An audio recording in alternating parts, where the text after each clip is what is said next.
Hey, it's Carnage. Welcome. I had a request to do a video taking a look at G.I. Joe Classified Tiger Force. So that's what we're going to do. We'll be looking at Tiger Force Outback, Recondo, Bazooka, Duke, Tiger Force Ram, and we'll also be talking about a couple of honorable mentions. That is G.I. Joe Classified figures who fit in pretty well with the Tiger Force color scheme with no alterations. You might be surprised. Stick around. Okay, jumping right into the video here, we start with Tiger Force Outback. I think he may well be the best figure in the Tiger Force line so far. I think he turned out to be probably even, in my opinion, a little bit better than the OG Outback. Really incredible loadout for a photographer. You have the flashlight, which is not a standard flashlight, it's the military flashlight. Really photographs just great. He's got a dagger, he's got a pistol, and it's got some tape on it. Really looks awesome. He's got a submachine gun with a removable magazine. He's got a backpack with straps, and he's got a shovel. And that shovel is an awesome weapon too.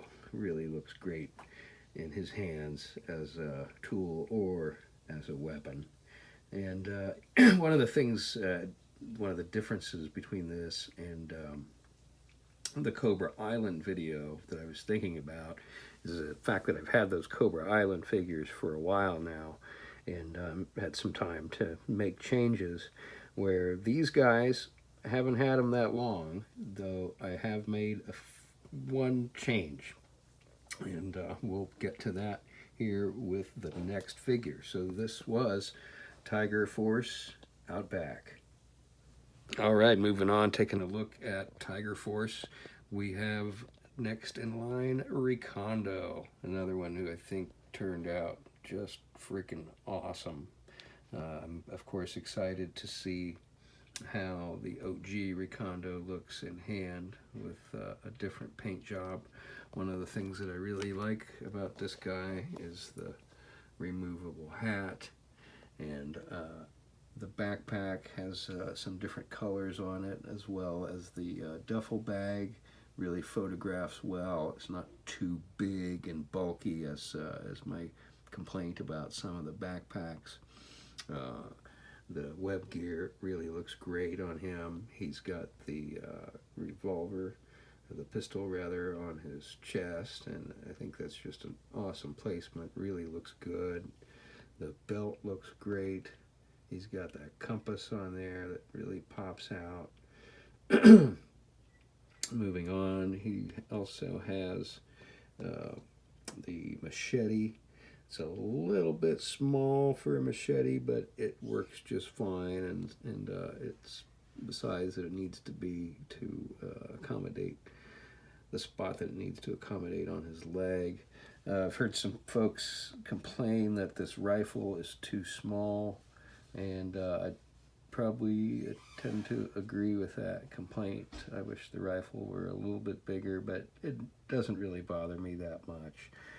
So again, haven't had this figure that long, don't know really what kind of changes I really would make, because I think he just photographs really well.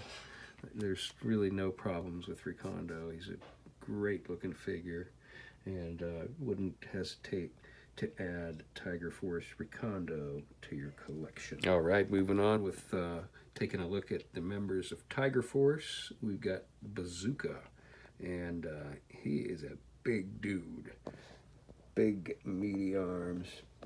One of the unfortunate things I've noticed, there's a little bit of a color discrepancy with the I believe that's the paint versus a skin tone piece of plastic. So it's not too bad, but I can certainly see it, but I don't think it's really gonna. I don't think it's really gonna photograph unless you are really looking for it. So I'm not too concerned about that. But there were there were some concerns about the next version. I've seen as well some discrepancies in the color, but we'll hold judgment on that version until we get it in hand. I really like this guy. I think he looks great. The Bazooka does come apart, and in his backpack we've got the rockets there. I guess that's what you call those. There's 4 of them, and those all come out, and you can load those into the Bazooka, and that back piece there pops off as well. Couple of things. I ended up taking his boots and kind of flipping them around. And then I was looking at the original figure that we played with back in the 80s, and he did indeed have those straps on the front. So now I'm kind of second guessing myself, but I think that looks okay. So I did add a holster onto him and managed to get an extra Outback holster, Tiger Force Outback holster. So it works pretty darn well with the color scheme, and that is a Valverse pistol in there. I'm not crazy about those early G.I. Joe classified pistols that well, Duke has one, as does Flint, and the Cobra Troopers and Cobra Infantry are the only earlier figures that actually have a different pistol. So I did want to add a firearm, a sidearm. I thought he really needed one. It looks good when he's in close quarters combat and whatnot, and it just adds a little something to him. So that's the one thing I've added so far on my Tiger Force figures. But we'll be moving on here as we wrap up with Tiger Force Bazooka. Right, this is currently the most recent Tiger Force figure that I have, I guess, in the line is Tiger Force Duke. Of course, we now know that Tiger Force Dusty is already available in Europe. I don't have him yet. He looks pretty darn good. I did a video with some of the leaked images, so look that up if you would like to see what he looks like.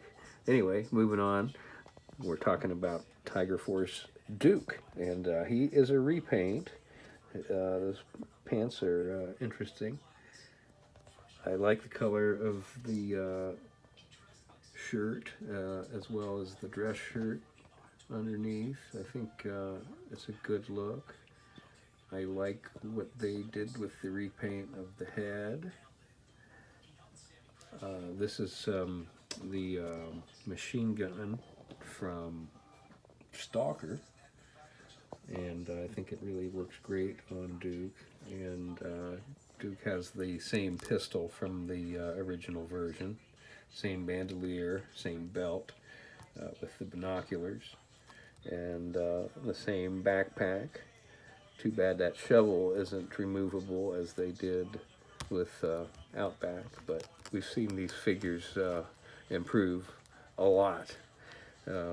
Looking at Duke, who was one of the original 5 figures, compare him to Outback, and they've really come a long way. And of course, we've got a repaint of Ram here.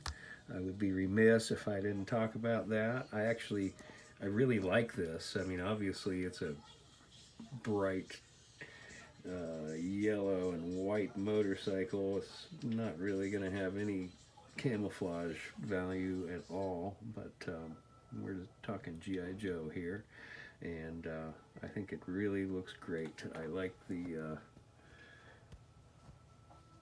open mouth of the, I guess that's a tiger. I think it looks really great, and Duke looks great on it. We got the Tiger Force logo there. Just a killer look, a killer bike for Duke or whoever you want to put on it. I've seen some people grab a bike for each member of Tiger Force, and why not? So, wrapping up this is our most recent addition to Tiger Force, for me anyway, Tiger Force Duke. Now we're going to move on to some honorable mentions. Those are some G.I. Joe classified action figures who could fit in very well with the color scheme of Tiger Force. Don't go nowhere. All right, moving on with the first of our Tiger Force honorable mentions is Origins Scarlet. This is probably my favorite Scarlet so far. I know all of the Origins figures have taken a lot of abuse from G.I. Joe classified fans and collectors, and I think undeservedly so. The movie sucked, but the figures don't suck. But obviously, I think with her yellow and red, she does kind of fit in to the, and brown obviously, I think she fits pretty well into the Tiger Force color scheme, and I think if you were sending Tiger Force out on a mission, you could certainly include Scarlet. Now I've got the long staff weapon that originally came with Akiko, and is also included with Kamakura. And then this is a machine gun with a strap from Marvel Legends, and I think it works really well, fits into her hands pretty well, and I think if you're going to join Tiger Force, you definitely need to have a gun. So this would be my first honorable mention. I think she fits in perfectly, in my opinion. There's no question about it. But my first honorable mention is Origins Scarlet. All right, moving on to my second and final honorable mention for Tiger Force. It's Heavy Artillery Roadblock. One of my favorite figures. It's hard to choose a favorite Roadblock because they all really look great. But if I were going to send Roadblock out with Tiger Force, it would be this version. I think the color of his khakis, his pants there, really sets it off for me as far as matching the Tiger Force look pretty well. And as well as his tank top there with the web gear. He just really looks great. So wrapping up this video, it's Heavy Artillery Roadblock. Please remember to hit the subscribe button, and I'd sure appreciate it if you'd hit the like button as well. If you dig G.I. Joe Classified, and if you dig toy photography, I think you might like what we're doing here. Please subscribe. Thanks so much for watching. That's an order.